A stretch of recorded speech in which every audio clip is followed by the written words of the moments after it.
Hello friends, welcome to our channel. This is Pulki Sharma. Last lecture में हमने Ohm's law, resistant and resistivity के बारे में डिस्कस किया था। हमने देखा था कि रेजिस्टेंस क्या होता है, रेजिस्टिविटी क्या होती है और ओम्स लॉ क्या होता है।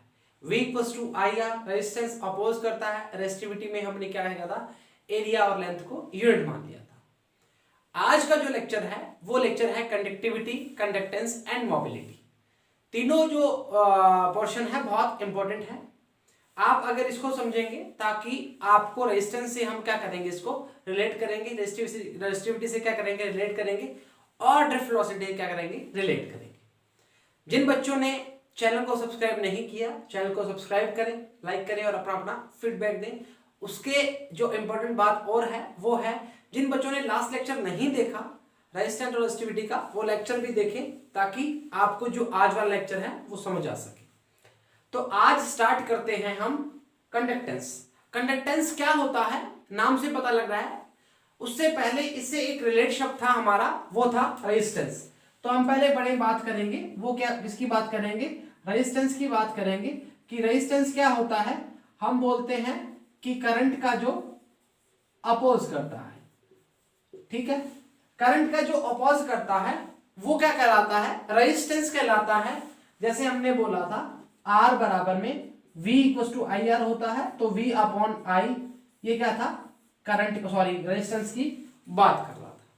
क्लियर बात। अगर हम रेजिस्टेंस को ये बोल रहे हैं जो करंट का अपोज कर रहा है या फ्लो ऑफ करंट का अपोजिशन कर रहा है, इसको ऐसे लिख देता हूं, फ्लो ऑफ करंट अपोजिशन कर रहा है। कंडक्टेंस क्या करता है, वो क्या करता है, बिल्कुल इसका ऑपोजिट होता है। वो क्या करता है, करंट को क्या करता है, अलाउ करता है, अलाउ टू मूव या अलाउ टू फ्लो लिख दो जी। तो हम क्या बोलेंगे, बिल्कुल उल्टा का मतलब क्या है, बिल्कुल इसके ऑपोजिट है। तो इसके रेसिप्रोकल है, तो हम क्या बोलेंगे कि जो कंडक्टेंस है वो उसकी बताता है कि चार्ज कितना जा रहा है। समझो कैसे बताता है। अगर हमने बोला कंडक्टेंस को हम G से शो करते हैं, तो G equal to 1 upon R होता है।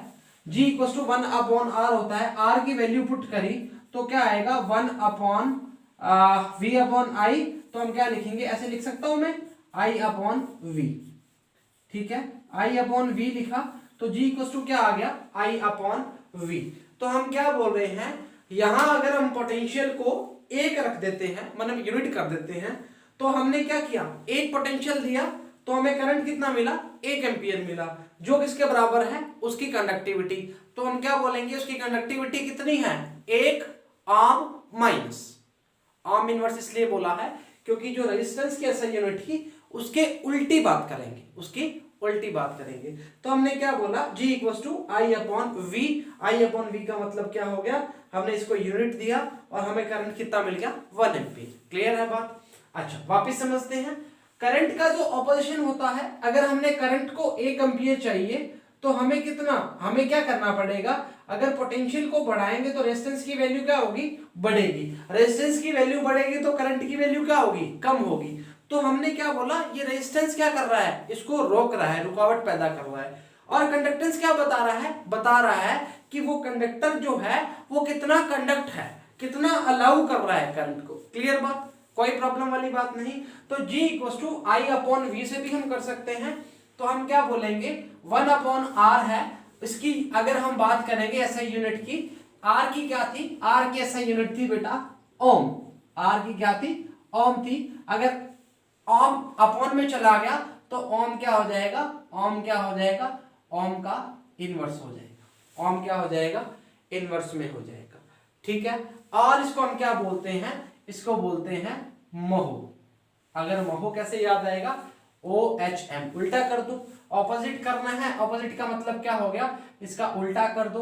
उल्टा कर दिया हमने, क्या कर दिया, उल्टा वैसे नहीं, वैसे उल्टा, OHM, इसको उल्टा लिख दिया, वो क्या आ गया, महो। और एक और इसका बोलते हैं, इसको बोलते हैं सीमेंस। एक क्या होता है, सीमेंस, इसको हिंदी में लिख देता हूं मैं, सीमेंस, हाँ यही होगा, हिंदी में ऐसे लिखते हैं शायद, है ना।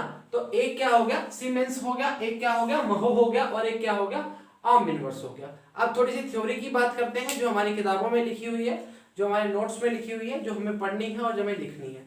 वो क्या है? The conductance of a conductor is the ease with which electric charges flow through it, it is equal to the reciprocal of resistance। मतलब मैंने पहले ही बोल दिया, उसके रेसिप्रोकल का मतलब क्या हो गया? उसके क्या हो गया? रेसिप्रोकल मतलब उसके ऑपोजिट ही बात कर रहा है, ऐसा बोल सकते हैं। अगर z की वैल्यू को बढ़ाएंगे तो r की वैल्यू क्या होगी? कम होगी। अगर किसी बंदे को उठा रहे हैं, मतलब उठाने का मतलब अगर वो इंक्रीज कर रहा है, हमें जलन हो रही है, तो हम क्या बोलेंगे? अगर और उठता है तो हमें और जलन होती है। हम समझ रहे हो ना? तो कहने का मतलब क्या हुआ? z की वैल्यू को अगर हम बढ़ाएंगे तो r की वैल्यू क्या होगी? कम होगी। नॉर्मल सी बात है, आपको बोला गया है साफ साफ कि ये करंट का अपोज करता है और ये कंडक्टेंस क्या करता है? अलाउ करता है। ठीक है। अभी किसी भी किसी भी कंडक्टेंस की प्रॉपर्टी के लिए हम क्या बात करते हैं? ये कंडक्टर कितना, उसकी प्रॉपर्टी किसकी है? कंडक्टेंस की प्रॉपर्टी क्या है? कि वो अलाउ करेगा। ठीक है, ये तो उसकी कंडक्टर की प्रॉपर्टी होगी। But resistivity is what? Resistivity किसकी प्रॉपर्टी है? रेजिस्टिविटी एक मटेरियल की प्रॉपर्टी है। रेजिस्टिविटी क्या है? एक मटेरियल की प्रॉपर्टी है। तो हमने क्या पढ़ा? The reciprocal of resistivity of a material is called its conductivity. Clear बात? तो हमने क्या बोला कि sigma equals to 1 upon rho है। Sigma equals to 1 upon rho है, उसको मैं इरेज करना चाहूंगा, इसको मैं इरेज करना चाहूंगा।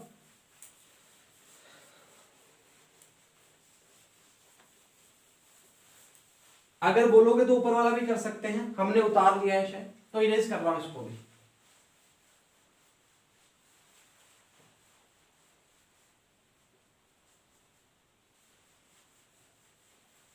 अच्छा, हाँ जी, क्या है, थोड़ा सा क्लियरिफाई हो जाएगा, अच्छे से हो जाएगा। हाँ, अभी देखो बात करते हैं the reciprocal of resistivity. Resistivity क्या था? किसी मटेरियल की प्रॉपर्टी की बात कर रहा था। वो किसकी बात कर रहा था? किसी कंडक्टर की बात कर रहा था। रेजिस्टेंस और कंडक्टेंस का मतलब नाम से ही पता लग रहा है, वो किसी कंडक्टर की प्रॉपर्टी की बात कर रहा था कि वो कंडक्ट कितना कर सकता है और वो अपोज कितना कर सकता है। ये मटेरियल के बारे में बताएगा कि रेजिस्टिविटी इसकी कितनी है और कितनी है। यूनिट की बात करते थे L अपॉन A के लिए, एरिया 1 मीटर स्क्वायर, L के लिए 1 मीटर की बात करते थे। तो हमने फॉर्मूला क्या निकाला था? हमने रेजिस्टिविटी का फॉर्मूला निकाला था R बराबर में रो L अपॉन A। आराम से करेंगे, स्टेप बाय स्टेप करेंगे। तो R A बराबर में L इक्वल टू क्या था? रो था, यही था, यही था, R बराबर रो L अपॉन A। अच्छा, अभी हम क्या बोलेंगे? A जो है वो क्या था? A क्या था? मीटर स्क्वायर था और L क्या था? मीटर था।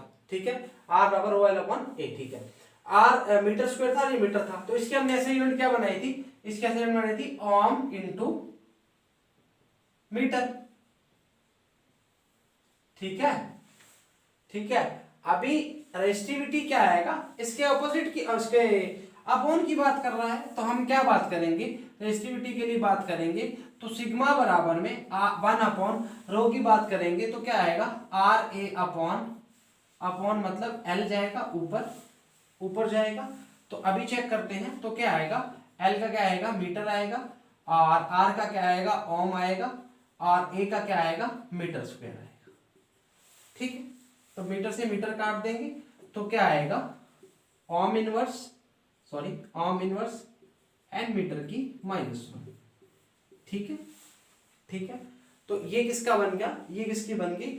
कंडक्टिविटी की ऐसा यूनिट बन गई। इसको क्या बोलेंगे? सिग्मा से डिनोट करेंगे, ओम इनवर्स और अपॉन मीटर इनवर्स। समझ रहे हो ना? L अपॉन L का मीटर हो गया, इससे मीटर कट जाएगा, R का ओम इनटू मीटर, तो ओम इनवर्स मीटर इनवर्स।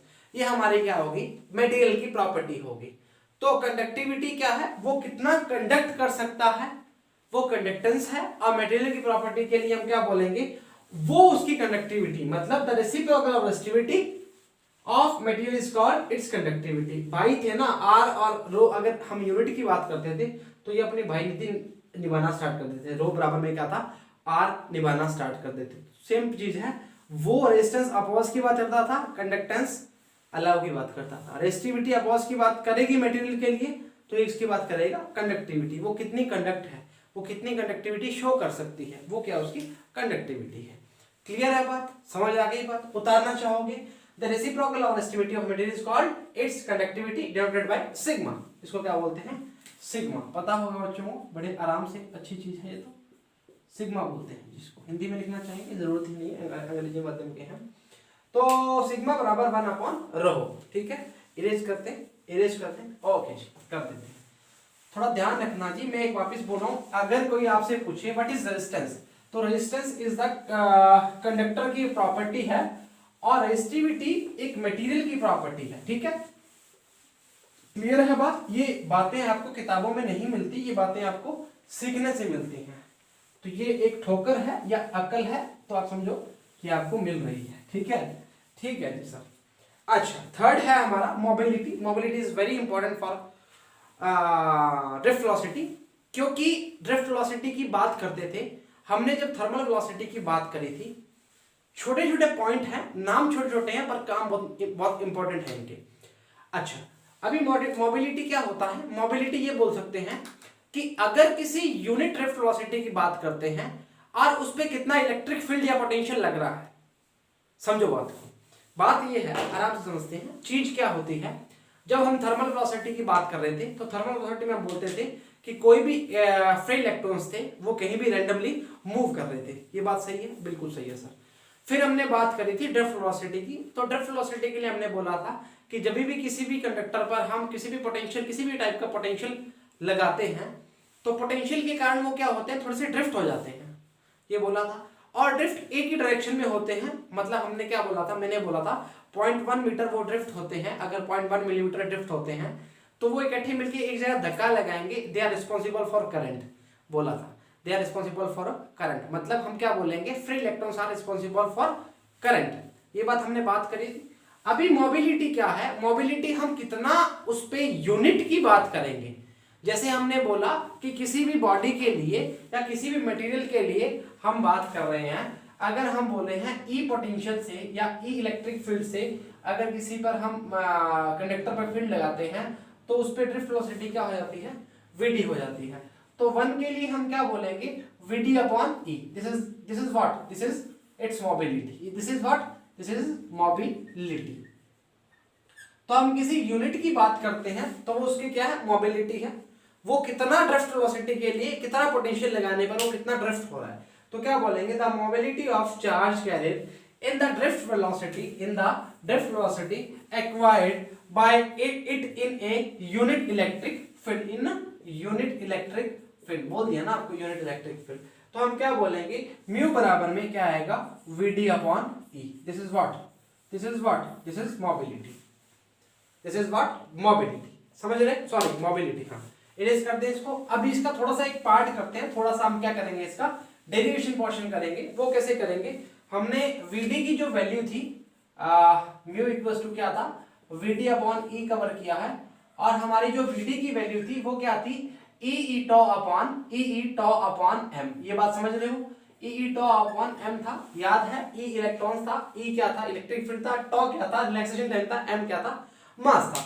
अब मेरी बात सुनो, हमने इसको माइनस में पढ़ा था, माइनस में पढ़ सकते हो। अगर हम ई की जगह क्यू यूज करते हैं तो भी चलेगा, कोई इश्यू वाली बात नहीं है।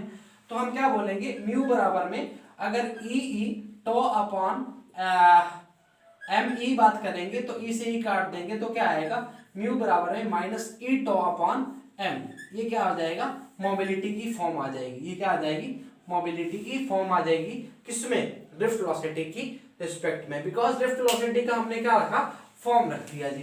ड्रिफ्ट वेलोसिटी का क्या रख दिया हमने, फॉर्म रख दिया। ये तो क्या आ गया, ये आ गया मोबिलिटी की एक फॉर्म। ठीक है, मोबिलिटी की एक फॉर्म। अगर आप इसको इस वे में लिखना चाहते हो, अगर आप इसको चार्ज में लिखना चाहते हो, चार्ज का मतलब क्या हुआ, चार्ज का मतलब ये हुआ, अगर आप इसको ऐसे लिखना चाहते हो, म्यू बराबर में q e tau upon m e, this is tau, है ना।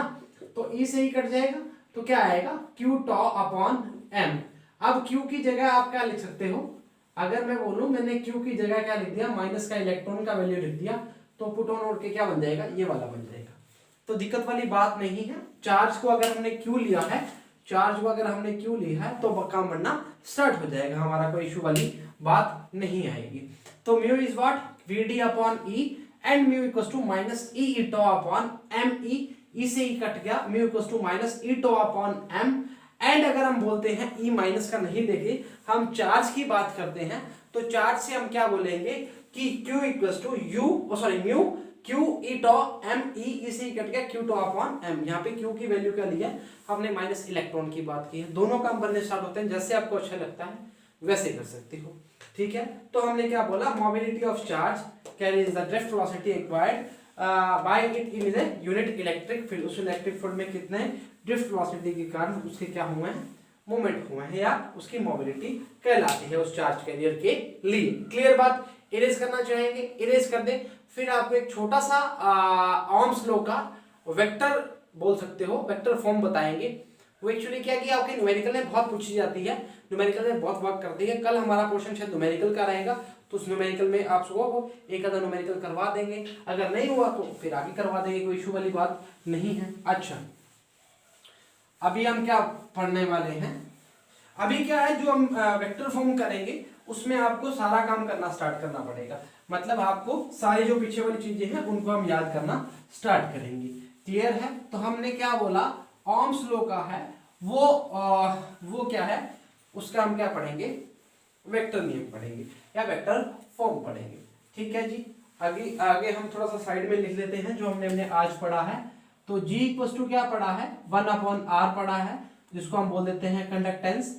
एंड कंडक्टिविटी के लिए हमने पढ़ा है सिग्मा इक्वल्स टू 1/ρ। ये हमने क्या पढ़ा है, कंडक्टिविटी पढ़ा है। म्यू इक्वल्स टू क्या पढ़ा है हमने, Vd/E। ये हमने क्या पढ़ा है, मोबिलिटी पढ़ा है। तीनों बहुत ही इंपॉर्टेंट है, बिल्कुल तरीके से आसपास चार्ट कॉपी कुछ भी लगाना है लगा लो, क्योंकि न्यूमेरिकल में बहुत वर्क करेगा जी। ठीक है। आज जी हम पढ़ते हैं, आज हम पढ़ते हैं, हम पढ़ेंगे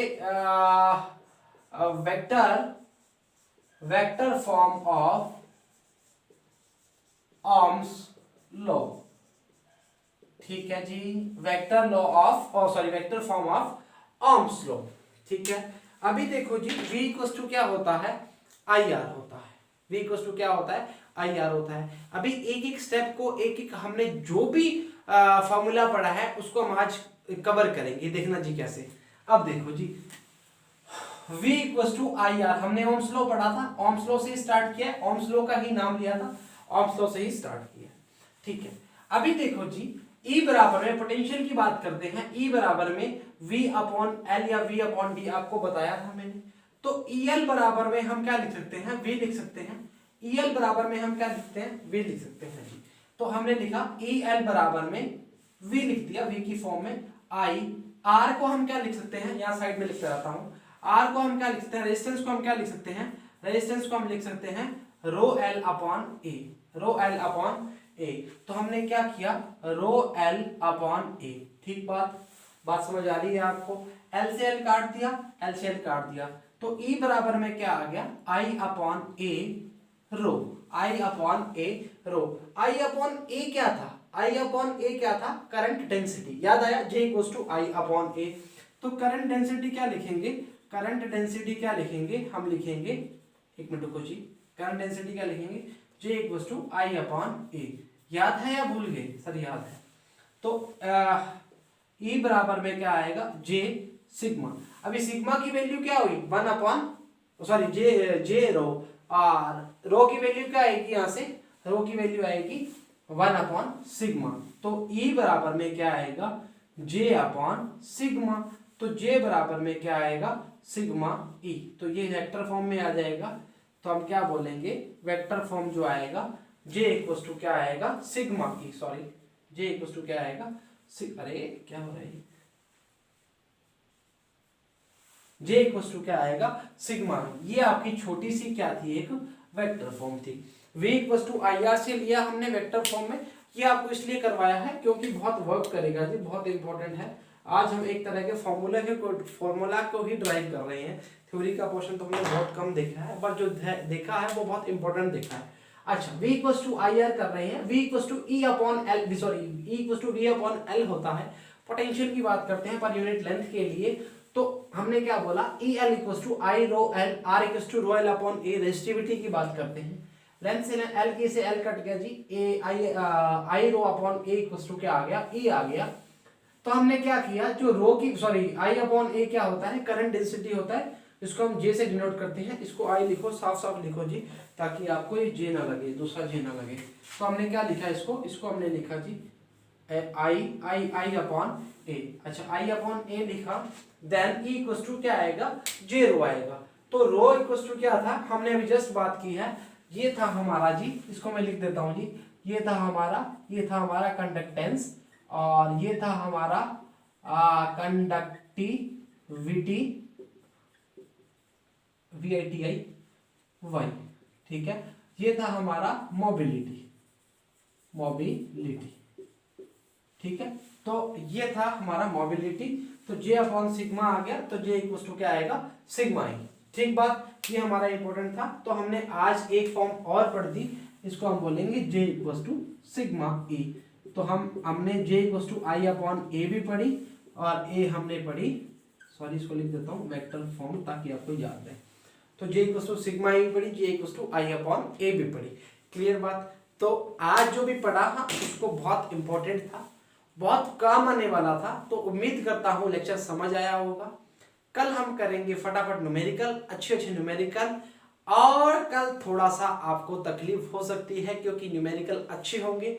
और आपसे यही रिक्वेस्ट है कि जितना भी पढ़ा दिया है उसको आप रिपीट कर लीजिए, क्योंकि कल सभी फॉर्मूलेज इस पे रिपीट होंगे। या हम ऐसा करेंगे, कल हम ड्रिफ्ट वेलोसिटी पर न्यूमेरिकल्स करवा देंगे, ठीक है, या उससे पीछे वाले पोर्शन पर, करंट डेंसिटी पर एंड विद करंट पर, ठीक है। इन 3 लेक्चर्स पे हम 3 टॉपिक्स पे हम क्या करा देंगे, आपको न्यूमेरिकल्स करा देंगे, एंड हम उसके बाद 2 दिन न्यूमेरिकल का पोर्शन कवर करेंगे जो हमने टॉपिक कवर करे हैं। उसके बाद dependence of temperature in resistivity वो टॉपिक करेंगे। उसके बाद नेक्स्ट टॉपिक आपके कलर्स वाला टॉपिक है, उसको डिस्कस करेंगे। देन उसके बाद जो आप आगे पोर्शन फर्दर जो भी हमने करना है उसको हम साथ साथ करते रहेंगे। तो आज के लिए इतना ही। लेक्चर्स को प्रॉपर देखें, शेयर करें, सब्सक्राइब करें। जिन बच्चों ने सब्सक्राइब नहीं किया वो बच्चे सब्सक्राइब करें, घर वालों का ध्यान रखें, खुद का ध्यान रखें, और प्रॉपर क्लास लें। और आसपास जितने भी भाई बड़े हैं उनको बोलो कि रीजनिंग की अगर वो तैयारी कर रहे हैं तो रीजनिंग की 70 लेक्चर अराउंड डाले हुए हैं, वो लेक्चर्स प्रॉपर देखें और अपना साथ बनाए रखें, और अपने अच्छे फीडबैक्स हमें बताते रहे करें। कुछ आपको प्रॉब्लम आती है तो हमें इंस्टाग्राम या व्हाट्सएप कर सकते हैं, और हमें टेलीग्राम कर सकते हैं। किसी भी प्रकार की आपको प्रॉब्लम आती है तो आपका उसका सॉल्यूशन मिलेगा। तो आज के लिए इतना ही। Thank you very much.